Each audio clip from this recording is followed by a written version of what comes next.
Bonjour à tous et à toutes, j'espère que vous allez bien.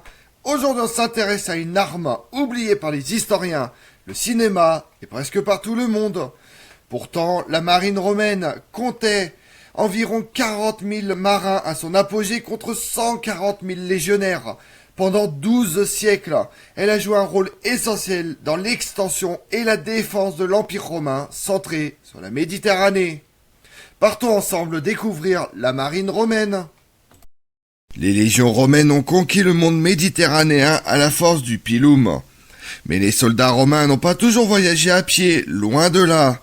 Leur légendaire efficacité a été démultipliée par celle de la marine, dont la maîtrise a servi à protéger des contingents considérables jusqu'aux confins du monde connu. La suppression de Carthage, impossible sans les victoires navales. La conquête de la Bretagne, irréalisable sans le contrôle de la Manche. Les campagnes en Perse et en Germanie, vouées à l'échec sans les convois fluviaux. Et pourtant, on compte aujourd'hui 100 fois moins d'ouvrages sur la marine que sur les légions romaines. Il est difficile de réparer 1200 ans d'injustice en quelques minutes. Mais on peut au moins tenter un portrait impressionnant en 3 moments qui illustrent les mutations et les choix stratégiques qui ont été les réponses de Rome au changement de son environnement. Le premier tableau émerge au large de la Sicile en 241 avant Jésus-Christ devant les îles Égate, échelonnées entre 20 et 30 km à l'ouest de Trapani et Marsala. La première guerre punique fait alors rage depuis 23 ans entre la jeune et ambitieuse République romaine et la grande cité portuaire de Carthage, dont les comptoirs s'étendent sur tout l'est de la Méditerranée. À ce moment précis du conflit, la seconde sort en Sicile d'une série d'échecs cuisants. Les Carthaginois sont acculés à l'extrême ouest de l'île, où la métropole décide d'envoyer une énorme flotte de secours composée de 250 quinquarèmes de guerre et d'une centaine de transports chargés de vivres. Aussi puissante qu'elle soit, l'escadre de secours manque d'infanterie de marine et est donc prévu de la renforcer par les troupes de Sicile. Mais le 10 mars, elle est interceptée par 200 quinquarèmes au large des Égates au début de la guerre. La flotte carthaginoise n'aurait fait qu'une bouchée de ces importuns. Mais en 2 décennies, les marins romains, mal habiles, ont beaucoup appris à leur manière, c'est-à-dire avec méthode. Piétons invétérés jusqu'au IIIe siècle avant Jésus-Christ, les Romains comptaient sur leurs alliés lorsqu'ils avaient besoin d'une flotte. Ces alliés latins et grecs du sud de l'Italie avaient un statut particulier qui prévoyait qu'à la place de troupes auxiliaires, ils devaient fournir sur demande un certain nombre de navires aux autorités romaines. Leurs marins étaient donc des auxiliaires, traités comme des auxiliaires, c'est-à-dire avec une paie inférieure à celle des citoyens romains et une durée de service plus longue. Et comme les fantassins auxiliaires, ils étaient commandés par des officiers romains avec des résultats mitigés. Les Carthaginois, maîtres de la mer, ravagent impunément les côtes de l'Italie. En 260 avant Jésus-Christ, le Sénat décide donc de créer une marine de guerre. Comme à leur habitude, les Romains s'inspirent des meilleures techniques de l'adversaire. Ils utilisent comme modèle la quinquarème d'Hannibal le Rhodien, capturé lors du siège de Lydie en 250. La science nautique punique est alors à son apogée, et les Romains découvrent que les pièces du navire sont préfabriquées et marquées de signes. Ils s'inspirent de ce montage et construisent bientôt plus de 200 navires, financés par les familles les plus riches de Rome. Le résultat est d'abord piteux. La première escadre, 17 navires, est capturée tout entière aux îles, la Pyrie. Mais les Romains ne se découragent pas, comme le raconte Polybe, et équipent leurs galères de Corvus. Une passerelle accrochée au mât, dotée d'un long crochet. Une fois bord à bord avec l'ennemi, elle s'abat et se verrouille, facilitant l'abordage.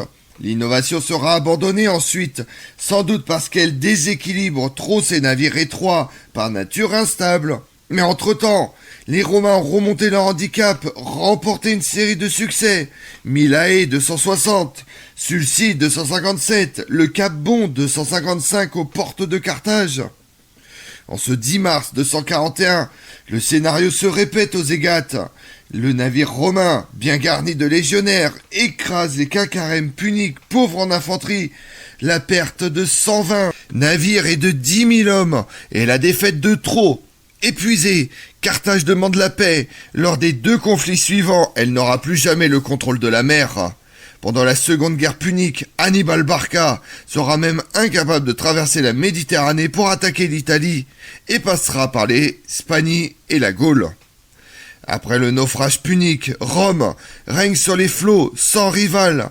Pendant cette guerre, analyse l'historien Adrien Golsorti, les Romains ont construit plus de 1000 galères et cette expérience est à l'origine de leur domination navale pendant 600 ans.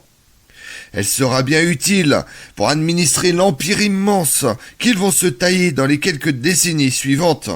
D'abord toutes les îles de la Méditerranée occidentale, Sicile, Corse, Sardaigne, Baléares, l'Afrique du Nord, l'Hispanie, une partie de la Gaule, puis l'Illyrie, la Grèce, l'Asie mineure et enfin l'Égypte. Jusqu'à la guerre civile, ce sont essentiellement les escadrons fournis par les Alliés et les nouvelles provinces orientales qui vont assurer la protection des forces romaines et la surveillance des nouvelles routes maritimes. Si essentielles à son économie, ces flottes sont regardées de haut par les Romains qui préfèrent servir dans l'infanterie. Elles sont garnies principalement de marins orientaux. Mais la guerre civile change la donne, comme l'illustre l'exemple de Sextus Pompée, le fils cadet du rival de César.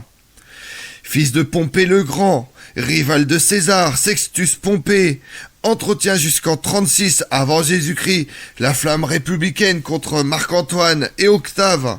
Marin de talent, il parvient à prendre la Sicile en 41, mais se fait battre par Agrippa à Noloque en 36. Réfugié à Millet en Asie mineure, il est assassiné sur ordre de Marc-Antoine. Jusqu'à la défaite de Sextus Pompée en 36 avant Jésus-Christ, ce fidèle du Sénat va, avec ses navires basés en Sicile, bloquer l'approvisionnement de l'Italie et gêner les transferts de troupes d'Octave.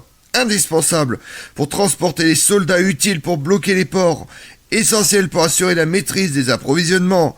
Les flottes vont jouer un rôle capital dans cette guerre civile. Octave n'oubliera pas cette leçon. La bataille d'Actium le 2 septembre 31 avant Jésus-Christ engendre une refonte totale de la marine romaine. Une fois n'est pas coutume, c'est un combat naval qui marque le point d'orgue de la guerre civile sous la forme d'un gigantesque face-à-face entre le fils adoptif de Jules César, Octave, et Marc-Antoine, alias Cléopâtre, reine d'Égypte. Ce jour-là, Marc-Antoine tente de briser le blocus établi autour de sa base grecque d'Actium, à l'entrée du golfe Ambracique au sud de l'Épire, par quelques 200 navires d'Octave. En fait, sous le commandement d'un excellent amiral, Agrippa. Marc-Antoine est contraint d'agir parce que ses soldats désertent en masse, au point qu'il n'est même plus capable de faire manœuvrer les 500 navires qui l'avaient accompagné. Mais les 140 qui l'animent sont superbes qu'un carême. La flotte typiquement hellénistique de Cléopâtre compte même quelques monstrueux des carèmes. Une galère lourde dont les 3 rangs de rames sont maniés par 10 rameurs, 4 et 2 par banc, montés par 200 soldats et 6 balistes. À l'époque, les navires romains tendent de plus en plus à devenir des plateformes de tir garnies de troupes, de choc et pourvues de catapultes, de balistes, d'onagres et de moins en moins d'éperons flottants destinés à éventrer l'adversaire avec leurs rostes en bronze. Mais si les navires de Marc-Antoine sont impressionnants, ils sont aussi sous-motorisés, car leurs équipages ne sont pas au complet. Ils sont donc beaucoup plus difficiles à manœuvrer que les légères Liburnes d'Octave, qui finalement vont prendre le dessus en attaquant leur adversaire en meute. Résultat, Octave l'emporte et devient Auguste. Marc-Antoine et Cléopâtre s'enfuient et se suicident peu après. Le nouveau maître de Rome crée aussitôt une flotte permanente avec une chaîne de commandement et 2 grandes bases en Italie, Misène près de Naples et Ravenne au nord de l'Adriatique. S'y ajoutent plusieurs petites escadres régionales. Leur mission, supprimer la piraterie, escorter les troupes patrouiller les côtes et les rivières de l'Empire. Le commandement des escadres est confié à des préfets issus de la noblesse romaine, des chevaliers et non des affranchis et encore moins des esclaves, à la différence de ce qui s'était passé pendant les guerres civiles. Ces politiques ne sont certes pas rompus aux subtilités des manœuvres navales, mais ils peuvent s'appuyer pour cela sur des subordonnés aguerris, dont les noms empruntés aux Grecs montrent bien que les Romains sont fondamentalement des terriens. En principe, un avarque commande une escadre et un triarque un navire, mais ces termes ne recouvrent pas forcément un grade précis. Comme Galien, le médecin de Marc Aurèle, s'étonne, les anciens appelaient ceux en charge des trirèmes des triararques. Mais maintenant, tout le monde utilise ce mot pour toute personne qui commande une expédition en mer. En dessous, la structure semble avoir été calquée sur celle des légions avec une centurio à la tête de 100 soldats, un optio pour les seconder et les bénéficiarii pour s'occuper de l'administration. On trouve aussi des pilotes, des gardes chiurmes et même un médecin. S'y ajoutent des rameurs, toujours libres contrairement à ce que prétend la légende qui ont fait des esclaves, des matelots et des fantassins de marine. Avec la paix et des voies de communication sécurisées, les missions de la flotte évoluent. Par sa proximité avec la capitale, la marine est mise à contribution pour manœuvrer les mâts et les voiles qui protègent les spectateurs du Colisée, des ardeurs du soleil. Activité exceptionnelle, c'est surtout pour leur capacité technique, notamment de charpentiers, que les marins sont employés par l'armée de terre. Des détachements vont s'accompagner les légions pour les aider à construire et étayer partout où est nécessaire. Comme le feront les compagnies du génie dans l'armée napoléonienne, les marins romains jettent des ponts de bois sur le Rhin, baptisent des engins de siège, indice de l'importance de la logistique pour les Romains. Ils sont envoyés en reconnaissance avec la cavalerie en avant de la légion pour établir le camp ou rendre la voie praticable. On les voit aussi accompagner les grandes campagnes du IIIe et du 1er siècle, transportant les troupes ou les vivres et les équipements nécessaires lors des expéditions militaires de grandes envergures.